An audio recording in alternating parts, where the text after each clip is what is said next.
On passe complètement à autre chose que de l'IA, du RAG ou tout ce qu'on a pu voir aujourd'hui. Je vous propose de reparler un petit peu de frappe sur les claviers, en fait, de voir comment est-ce qu'on pourrait améliorer tout ça. On va parler un peu de Bepo, Colmag, Dvorak. L'idée, c'est vraiment de revoir un petit peu quelle est l'origine de nos claviers, et puis après de voir s'il y a des choses qu'on peut mieux faire dessus, et après de voir comment est-ce qu'on peut tenter de les fabriquer soi-même. Je m'appelle Guillaume Ambré, je suis consultant et formateur à Zenica Nantes. Et aujourd'hui, donc, on va revoir un peu l'histoire des claviers dans un premier temps. Il y a beaucoup de choses sur l'histoire, justement, et de dire pourquoi est-ce qu'aujourd'hui on a du QWERTY. Le QWERTY, il y a un truc très souvent qu'on entend, c'est les machines à écrire, il y a des marteaux dessus, et on a mis les lettres les plus fréquentes à l'extérieur pour éviter qu'elles s'enrayent. Ça, c'est une des explications. Une autre explication provient du Morse. Ce matin, je crois que Fanny nous montrait les machines à faire du Morse et qu'il y avait des opérateurs, ou c'est plutôt Thierry, je ne sais plus, qui montrait ça. Et l'idée, c'était les opérateurs écoutent des bips ou du ti, ta, les mots courts ou les mots longs, et il faut attendre la dernière partie du signal pour savoir quelle est finalement la bonne lettre. Et ce qui est dit, c'était qu'il est probable que les opérateurs en fait, aient déjà les mains à peu près au bon endroit sur le clavier, et si en fonction du dernier signal c'était un E ou un R, et bien que ce soit l'un à côté de l'autre, c'est plus facile pour aller plus vite en termes de frappe. Ça, c'est une autre explication de la disposition des touches qu'on pourra avoir aujourd'hui. Mais finalement, sur un clavier, qu'est-ce qu'on attend ? On attend en fait aujourd'hui d'avoir ce qu'on appelle le touch tipping. Le touch tipping, c'est la notion de mes doigts sont au centre du clavier, font le minimum de déplacement possible. J'utilise tous les doigts, je ne tape pas comme un flic, avec un doigt à la fois, mais j'essaye vraiment de bien tous les utiliser. J'ai 10 doigts, ça veut dire que potentiellement, je peux faire peut-être jusqu'à au moins 4 touches par doigt et le pouce faire quelque chose avec. Et puis en plus, sur les claviers actuels, vous l'avez déjà, vous avez le F et le J. Oups, on verra après. Le F et le J, il y a des petits ergots dessus. Il y a des petits bouts de plastique où quand vous le sentez, c'est là en fait où vous déposez vos index sur le clavier. C'est la référence lorsque vous voulez savoir comment est-ce que mes doigts sont correctement placés. Et chaque main est à sa place aussi. Ça veut dire qu'il est interdit avec la main droite d'aller taper quelque chose sur la main gauche. En aucun cas, vous êtes en train de me faire avec la main droite d'aller me taper la lettre A. Ça, c'est juste interdit. C'est chaque main à sa place et elles y restent. Ensuite, l'idée, c'est de voir quelles sont les lettres les plus fréquemment utilisées. Fréquemment utilisées, ça va beaucoup dépendre de la langue avec laquelle on travaille. Français, anglais sont des langues latines, elles sont assez proches, et donc on a à peu près tout le temps la même chose. Le E, le T, le D sont fortement utilisés, et ils ne sont pas à l'endroit le plus facile d'accès au niveau de nos doigts. Et puis, ce qu'on va chercher à faire aussi, c'est bien sûr dire, je vais pouvoir je vais pouvoir regarder également la succession de mes touches. En français, le E et le S sont des lettres qui sont très fréquemment mises l'une derrière l'autre. Le TH en anglais, on va retrouver la même chose. Bref, l'idée, en fait, c'est vraiment d'adapter la disposition en fonction de la langue et des cas d'usage qu'on va avoir derrière. Puis également, il y a des touches qui servent à rien sur un clavier. Typiquement, le caps lock, en vrai, qui l'utilise dans la salle ? J'espère que tu n'es pas en train de me faire caps lock pour me taper une majuscule. Ah, ça c'est une bonne réponse. Ok, très bien. Tu t'en sors bien. En fait, ce caps lock, généralement, on peut remapper dessus une touche qu'on utilise beaucoup, c'est le backspace. Backspace, pour aller le chercher. En fait, le problème, c'est qu'il est haut. En fait, il faut décoller les mains du clavier, aller le chercher, on revient. Alors qu'on pourrait l'avoir juste au niveau de la main gauche, au niveau du petit doigt, à la place du caps lock. Et ça, ce sont des choses qu'on peut refaire déjà sans trop de difficultés. Il y a des outils pour remanier les dispositions de touches sur les claviers, sur mes OS. Et donc, dans ce sens-là, je peux essayer d'essayer d'un tout petit peu d'améliorer sans changer physiquement ce que j'ai devant moi. Il y a un autre élément à bien prendre en compte dans l'utilisation de mes touches. Pourquoi elle ne veut pas aller plus loin ? C'est les raccourcis. Les raccourcis sont vraiment très importants. On fait énormément de copier-coller. On a généralement la souris dans la main droite et on a la main gauche qui est posée sur la partie gauche du clavier et c'est assez proche de CTRL-C, CTRL-V. Il y a des dispositions de clavier qui cassent ce truc-là, c'est dommage. c'est un peu des freins pour les utiliser, et d'autres dispositions qui cherchent justement à essayer d'en conserver le plus possible. Après, il y a comme moi, ceux qui aiment beaucoup Vim, donc essayer de conserver un AJKL pour naviguer dans les fichiers. Ça, c'est quelque chose qui est dur à conserver lorsqu'on veut chercher à redisposer, redispatcher les touches. Mais on peut essayer d'aller dans ce sens-là. Et puis un autre aspect, je reviendrai dessus un peu plus tard sur la présentation, mais c'est l'aspect esthétique de mon clavier. Est-ce que je veux des grosses touches, des petites touches, ou est-ce que je veux des touches qui sont toutes belles, qui sont bien dans la bonne forme, etc. Ça, c'est quelque chose qui peut avoir un impact sur la manière dont je pourrais éventuellement fabriquer mes claviers, plutôt. Alors, dans les dispositions qui existent sur le marché, l'idée, c'est pas de réinventer la roue, hein, c'est de se reposer un petit peu sur ce qui existe. Peut-être que vous avez déjà entendu parler de Dvorak. Dvorak, on est dans les années 1930. Les premiers claviers QWERTY sont sortis en 1870. Donc en 1930, on se pose déjà des questions sur QWERTY, c'est pas terrible, on pourrait essayer de faire mieux. Malheureusement, premier arrivé sur le marché, vous savez bien, standard de fait, eh bien c'était déjà mort pour changer les choses. Et c'est dommage. Dvorak, en fait, apportait déjà les lettres les plus utilisées au centre du clavier. Le centre du clavier, c'est ce qu'on appelle la home row. La home row, c'est la ligne qui est vraiment ici. Et c'est la ligne de référence à partir de laquelle mes doigts doivent tous se placer. Rappelez-vous, je vous ai dit le F et le J, et c'est à partir de là où c'est ma position de repos de mes doigts, et c'est là où je vais chercher à faire le minimum de déplacement. Après, on a d'autres dispositions qui existent. Vous avez Bepo. Bepo, peut-être que vous avez entendu plus récemment parler. C'est une disposition qui a été mise en place ou publiée au début des années 2000, en 2003, très orientée franco-français. Elle est particulièrement bien pour frapper du français, taper du français. Pour le code, on a vu mieux. Et puis il y a d'autres défauts dessus, c'est par exemple le CTRL-C, CTRL-V, eh bien, avec la main gauche, ils sont complètement bêtés, ils sont juste là. Et là, ici, c'est la main droite que j'ai à cet endroit-là. Donc c'est la partie qui est l'un des reproches qu'on peut faire sur cette disposition. D'autres vous diront, c'est trop bien en fait, et puis je peux déplacer ma main pour faire mes copier-coller. Certes, il existe d'autres dispositions. Moi, j'utilise aujourd'hui Colmac. Colmac, c'est une autre disposition dont l'objectif a été d'essayer de mixer un peu plus, enfin de mixer du code et du langage de la langue anglaise, et d'essayer d'avoir les lettres les plus fréquentes donc au niveau de la home row, la ligne centrale, de ne pas casser trop les raccourcis.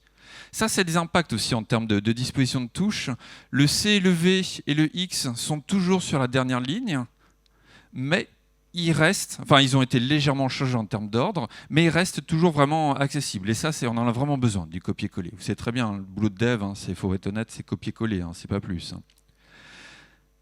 Boutade mise à part, je fais ça tous les jours. Donc, après, il y a un autre élément sur cette disposition-là. En fait, sur nos claviers, on a des formes fixes, comme donc un clavier de ce type-là que vous connaissez à peu près. Donc, c'est là, c'est un AZERTY traditionnel, mais les touches, on peut les déplacer, on pourrait faire des actions dessus. Et vous voyez qu'au niveau de la colonne centrale, ici a été mis des touches qui vont permettre de nous aider sur la partie code. Égal, surtout les parenthèses, crochets et le slash, parce qu'on l'utilise fréquemment. Après, rien ne nous interdit en fait de dire, là, moi j'utilise en ce moment, je fais plutôt des accolades. Et bien, pourquoi est-ce que je ne mettrais pas plutôt des accolades que des crochets? Ça, c'est à ma guise, comme je le souhaite. Ici, donc, on a une bonne séparation, en plus visuellement, main gauche, main droite, et donc je ne suis pas tenté à croiser mes mains. Respectez bien ça, ça va permettre en fait d'être plus souple sur ces appuis. Une autre disposition qui est particulièrement jeune, qui est extrêmement prometteuse, s'appelle Ergol ou Ergoel. Là, par rapport aux autres configurations qui ont été jusqu'à maintenant proposées, là, ce sont des Français qui ont développé ça et qui en fait ont pris le corpus français, le corpus anglais de tous les mots ou des mots les plus fréquemment utilisés, tous les bigrammes, trigrammes, donc c'est les successions de lettres les plus fréquentes, donc ES, TH, DE, LE. Ils ont donné tout ça à des algos et pour dire, eh bien, calcule-moi, donne-moi une disposition de touche qui est la plus optimisée en respectant certaines contraintes. Les contraintes, c'est les raccourcis, j'essaie de pas trop les changer, même si ici on pourrait dire le CTRL-C il est en haut, le V il est en bas, bon pourquoi pas. Mais après, il y a beaucoup de choses sur l'établissement de cette disposition, c'est notamment vraiment de limiter les déplacements autour de la ligne du milieu et d'avoir les bigrammes, les trigrammes soit correctement balancés entre la main gauche et la main droite ou bien sur les mêmes doigts. Nos doigts, on sait très bien les faire rouler. Généralement, on les fait rouler de l'extérieur vers l'intérieur. Et faire dans le sens inverse, on le fait un peu moins bien. Eh bien, ça, c'est quelque chose qui est également pris en compte. Par exemple, ici, si vous regardez, on fait le TR. TR, c'est quelque chose qu'on a souvent. Donc là, les deux lettres sont l'une à côté de l'autre. Par contre, on a le LE. Là, c'est main droite, main gauche. Là, on fait bien une alternance entre les deux mains. Ce sont des choix qui ont été faits. Les mainteneurs ont ont fait plusieurs confs, au Capital du Libre notamment, sur cette disposition-là, pour expliquer un petit peu quelles étaient les approches autour de ça. En plus, il y a une touche magique, la touche Star ici. C'est vraiment l'idée, c'est de pouvoir ce qu'on appelle activer un layer. Un layer, c'est une nouvelle disposition de touche, alors qui n'est pas visible sur notre clavier, mais qui va permettre c'est comme si je faisais un shift sur mon clavier au niveau de par exemple, ma ligne du haut où j'ai mes chiffres et mes accents. Vous savez très bien que si je fais Shift 1, eh bien ça me donnait la lettre 1, et si je fais juste la touche tout court, ça me fait un accent, un esperluette. Eh bien, c'est la même chose avec cette touche étoile qui est très accessible. On va pouvoir taper des caractères qui sont normalement loin dans un clavier AZERTY.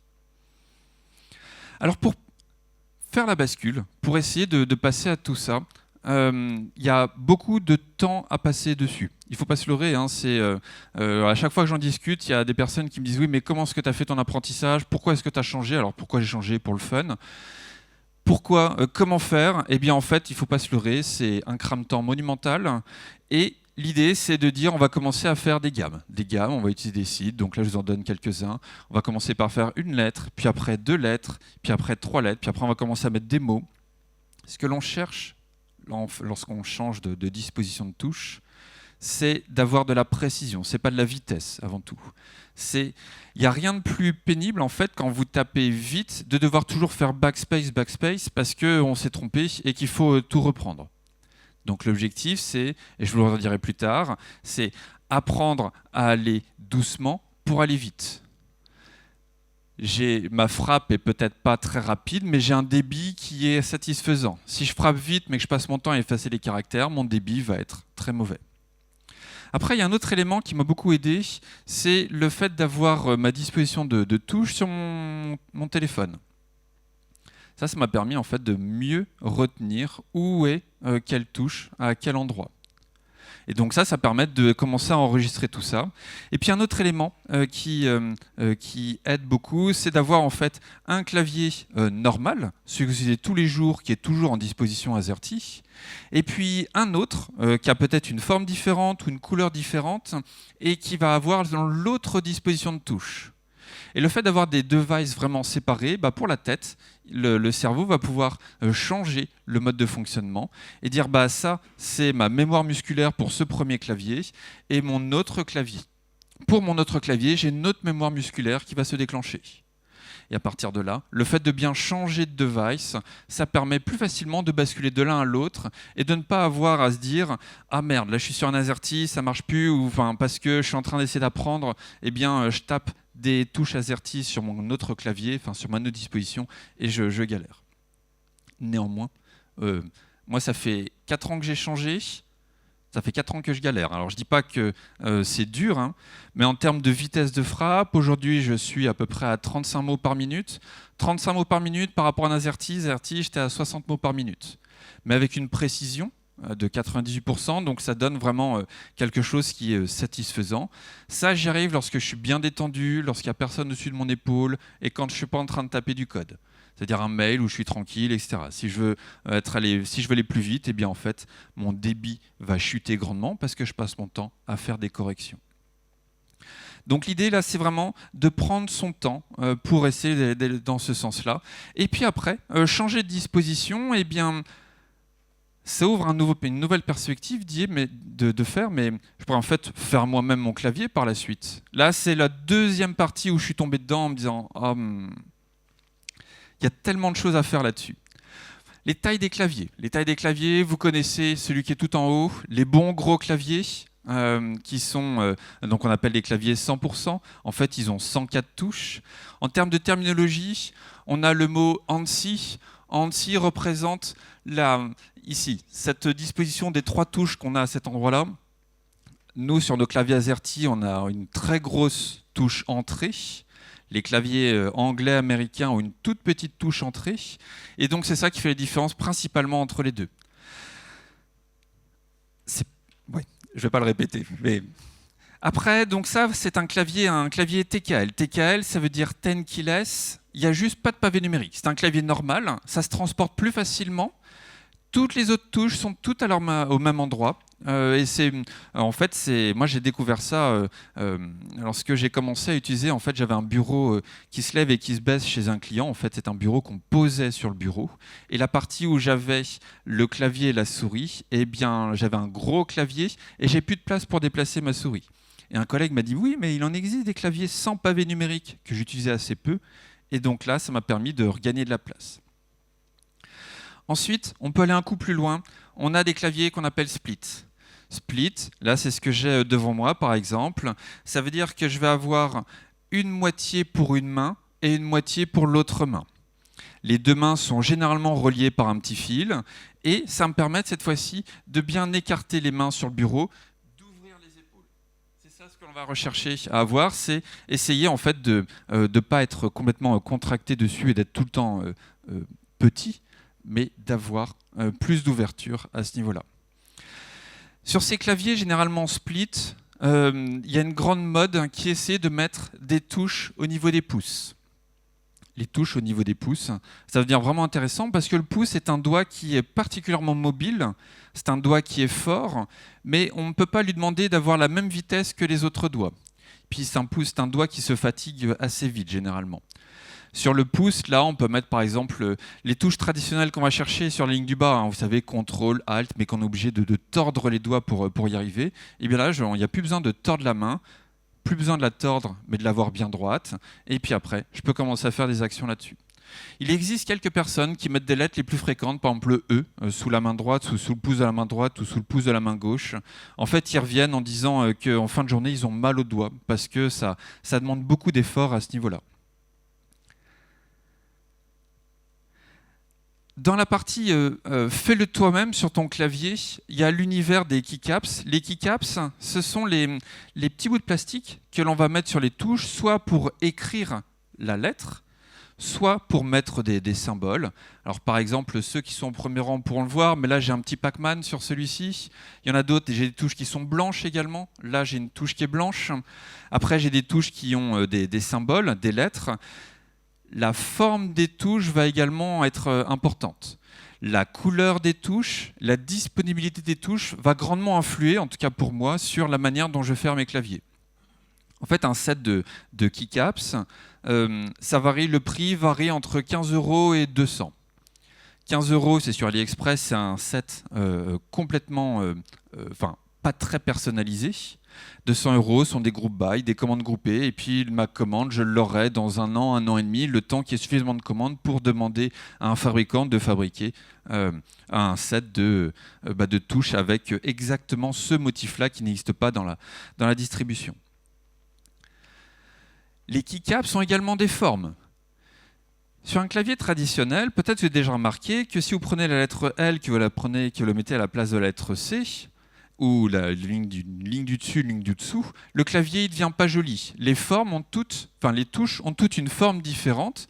Sur mon noir là, qui se trouve juste ici, c'est un clavier EOM. Et donc si je prends cette touche-là et que je la mets à la place de celle-ci, eh bien on aura l'impression que le clavier il est tout de travers. Et en fait, c'est ce qui limite beaucoup le fait de rechanger la disposition visuellement sur les claviers.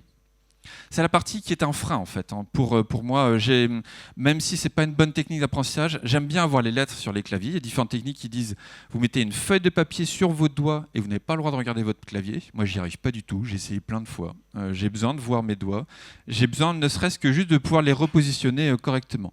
Même avec les petits homing, donc les petits ergots sur les touches F et J là pour vous dire j'ai mon index qui est au bon endroit. J'ai besoin de voir mon clavier.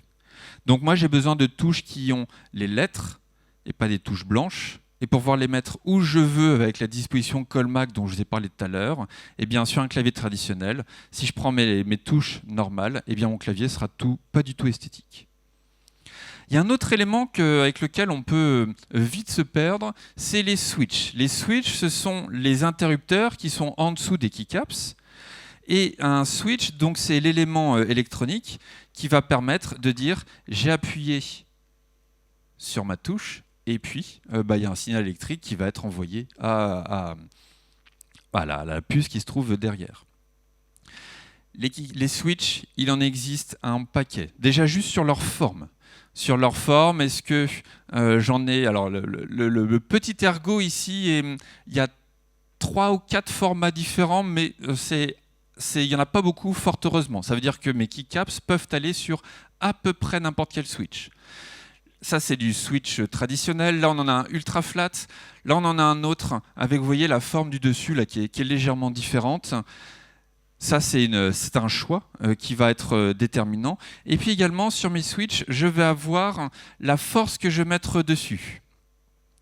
Est-ce que ce sont des switches où j'ai une pression linéaire? Ça veut dire que c'est un ressort qui va toujours travailler de la même manière.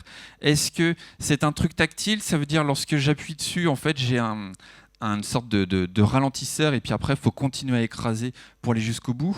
Ou est-ce que j'en ai un clicky? Ça veut dire que c'est un switch. Lorsque j'arrive, vous voyez, le bleu, lorsqu'il arrive tout en bas, j'ai une petite pièce en plastique qui tombe et qui fait encore plus de bruit. Alors moi j'ai une sainte horreur des claviers mécaniques qui font du bruit. Tous ceux que j'ai là devant moi sont tous dans ces switches-là, il en existe plein. Et là c'est des modèles qui sont silent parce que quand on fait du bruit, en fait, on les entend pas du tout. C'est souvent la crainte que l'on a lorsqu'on commence à parler de clavier mécanique, c'est ah ça fait du bruit. Oui, tout à fait. Si on fait certains choix intentionnels. Dans les claviers que j'ai fabriqués, j'ai ce premier-là. Donc là, c'est un clavier que j'ai construit avec un collègue où on a dessiné surtout lui la carte électronique qui est derrière. Moi, j'ai fait toute la partie impression 3D pour le boîtier. Donc cette partie-là, cette partie et puis le dessous. Après, les keycaps et les switches, ça sont des choses qui sont achetées sur le commerce normal. C'est un clavier qui était plutôt sympathique. Il est un peu plus grand qu'un clavier comme ça en termes de transport. Et en fait, moi, ce que je voulais, c'était vraiment un clavier plutôt séparé. Donc ça, c'en est un autre. C'est une forme qu'on appelle un dactyle. Donc c'est celui-ci. Celui-ci, il est vraiment ergonomique dans le sens, il est assez haut. Il essaye d'épouser la forme de la main. Au niveau du pouce également, il y a 5 touches sur celui-ci. Et vous pourrez venir voir à la fin si vous voulez. La disposition des touches au niveau du pouce sont à l'inverse, la pente est à l'inverse du reste des doigts. Ce qui fait que quand ma main est posée dessus, eh bien mon pouce est à peu près au repos et en fait il va descendre au niveau de mes touches plutôt que de monter comme on pourrait l'imaginer. Celui-ci est imprimé en 3D. Là, il y a un petit peu de travail pour y arriver. En termes de... je dis juste après. Là, je remonte une photo pour ceux qui étaient un peu plus loin. Il fait 8 cm d'épaisseur. Donc en fait, en termes de transport, il n'est pas très transportable en fait. Lui, il reste à la maison, il est sur mon bureau à la maison, mais il ne va pas plus loin. Alors je me suis amusé à mettre ça c'est un câble de téléphone. Rappelez-vous les téléphones qu'on avait sur le bureau là. Et donc ça m'a éclaté juste de retrouver ça dans mes caisses. Et donc j'ai fait ce qu'il fallait pour pouvoir utiliser ce câble de téléphone pour synchroniser les deux mains. Pourquoi on a besoin de synchroniser les deux mains? Eh bien, le cas d'usage basique, c'est je fais Shift avec la main gauche et puis j'appuie sur une lettre avec la main droite. Donc mes deux moitiés de main ont besoin d'être synchronisées. Et puis connecté à l'ordi, il n'y en a qu'un seul qui répond, il n'y a qu'une main qui est en interface avec l'ordi. Un ordi, en fait, si vous lui branchez 2 claviers, si vous faites Shift sur un clavier et une autre lettre sur le deuxième clavier, il ne vous fera pas A majuscule. Il dira juste A minuscule, et puis le chiffre du premier, il attendra qu'il y ait une autre frappe qui arrive. Imprimé en 3D, il y a des modèles qui sont disponibles, des générateurs qui permettent de choisir le nombre de touches que l'on veut. Par exemple, est-ce que je veux la toute dernière colonne ici? Combien de touches je veux au niveau du pouce? Combien de lignes je veux également? Temps d'impression, c'est 12 heures. Donc là, c'est une imprimante Ender 3 là, qui fait ce boulot-là. 12 heures, après, il faut encore bien nettoyer la pièce. Et puis après, il faut passer au câblage. Le câblage, là, il y a 5 heures par main à passer dessus. Donc, vous voyez, on commence à avoir pas mal d'heures de travail sur le sujet. Il y a, sur cela, si vous regardez un tout petit peu, alors c'est pas facile avec le micro et comme ça, mais j'ai ici une touche qui tourne. Cette touche qui tourne, là, c'est ce qu'on appelle un encodeur. C'est comme un petit potentiomètre, ou comme les boutons de réglage de volume que vous avez sur vos chaînes hi-fi. Vous pouvez tourner à l'infini. Et bien là, ça me permet par exemple de régler le son sur l'ordi. Je peux également, comme c'est moi qui fais le firmware, je peux envoyer autre chose. Par exemple, je peux envoyer la molette. Fais le scroll du haut, scroll du bas. Et puis bien sûr, sur ce type de clavier, il y a des choses qui sont indispensables comme les LED. Et bien là-dessus, on peut piloter des LED pour soit juste faire joli, ou alors lorsque je vais par exemple donner des ordres au clavier pour lui dire change de disposition pour être compatible Mac ou pour passer sur un PC traditionnel, il y a quelques touches qui changent de place, et bien je voudrais qu'il me montre qu'il a bien changé. Le flactile, ça c'est moi qui l'ai dessiné. En fait, j'ai pris le dactyle, donc qui est devant moi, je l'ai projeté à plat, et ça m'a donné donc celui-ci. Celui-ci, il est beaucoup plus transportable, il est beaucoup plus fin. Alors il reste épais par rapport à un modèle traditionnel.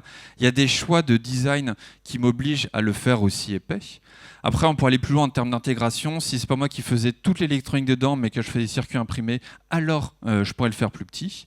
Celui-ci, il a beaucoup plus de LED, parce que j'aime bien ça, parce que ça m'éclate. Mais c'est le même firmware qui va bosser entre les deux. En termes de firmware, ce que j'utilise, c'est QMK. QMK, c'est un firmware qui est écrit en C++. Alors on n'a pas besoin d'avoir des connaissances de C ou C++. On peut faire une simple disposition. Et puis après, on peut écrire du kilomètre de C aussi. Alors c'est du C facile. Il n'y a pas de free, il n'y a pas de malloc, il n'y a pas toutes ces choses-là. Il n'y a pas de gestion de mémoire. Donc c'est extrêmement procédural et très facile à écrire. Ici, par exemple, on voit la disposition en fait, de mes différentes touches. On voit que l'interrupteur qui se trouve sur la deuxième ligne et la deuxième colonne, il va m'envoyer la lettre Q. Et puis ensuite, il y a tout plein de déclinaisons. Et en fait, l'idée de faire son propre firmware, c'est qu'on a la possibilité de faire plein de choses magiques. Par exemple, moi, le Alt-Tab, le Alt-Tab, vous savez, il faut plutôt tordre les doigts pour y arriver. Mon Alt-Tab, en fait, moi je tape CTRL-T et en fait c'est le clavier qui envoie Alt-Tab à l'OS. Et donc en fait tous mes raccourcis sont codés dans le clavier et donc quelle que soit la machine sur laquelle je connecte mes claviers, ils ont mes raccourcis et j'ai rien besoin de changer sur la machine qui est derrière. Après on peut commencer à faire d'autres choses magiques. Sur ces claviers-là, on peut commencer à faire la distinction entre un appui court et un appui long. Et puis je peux aussi faire double appui. Sur celui-ci, c'est lequel? Celui-ci là. Quand j'appuie une fois sur la touche, il m'envoie un petit smiley. Si j'appuie 2 fois sur la touche, comme un double clic, on m'envoie un petit clin d'œil. Puis si je fais 3 fois, il m'envoie un petit muscle. Puis si je fais Shift, la même séquence, il va me faire un smiley qui pleure, etc. Donc en fait, l'idée, c'est qu'on peut mettre plein de raccourcis dedans. C'est un puissant fin en termes d'utilisation. Et puis après, en termes de taille, on peut aller encore plus loin. Là, ce sont ce qu'on appelle des macropads. Donc là, c'est vraiment des claviers type utilitaire. Celui qui a 4 touches et 2 encodeurs, je l'utilise pour faire play-pause sur la musique, pour basculer mon switch KVM. Et donc il est juste là, et puis il me sert de temps en temps. Et celui qui est tout à droite, là, c'est celui que j'utilisais sur l'ordi de mes filles, lorsqu'on devait passer admin dessus pour passer les mises à jour, plutôt que taper mon login, mon mot de passe, c'est le clavier qui le fait. J'appuie une fois sur la touche, il rentre mon login, tab, mon mot de passe, entrée.